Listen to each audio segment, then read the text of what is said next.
Amics i amigues, com esteu? Per favor, necessite fer-vos una consulta. Necessite saber que jo no sóc l'únic que això està passant-li amb el tema de les mascaretes, perquè clar, això és un fenomen social completament nou i jo necessite saber que no sóc l'únic que tens a casa plena de mascaretes, perquè, clar, tu vas entrar, vas eixir, què fas amb la mascareta? Nosaltres, clar, en l'entrada és tot un penjar de mascaretes. Suposo que vosaltres també a les vostres cases teniu el típic moblet en el rebedor de casa, alguna figureta on deixeu les mascaretes, perquè, clar, és que això és una desfilada de moda de mascaretes. I també tenim el Tyrannosaurus Rex que en els dos bracets li han penjat les mascaretes de xiquets.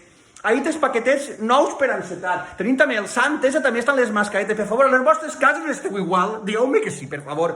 Jo, si algú té la típica figureta de lladró, del faller i la fallera, damunt del cavall, i li heu penjat la mascareta, jo això necessito veure. Per favor, envieu-me aquestes fotos perquè jo vull saber on collons esteu penjant les mascaretes quan entreu des de casa.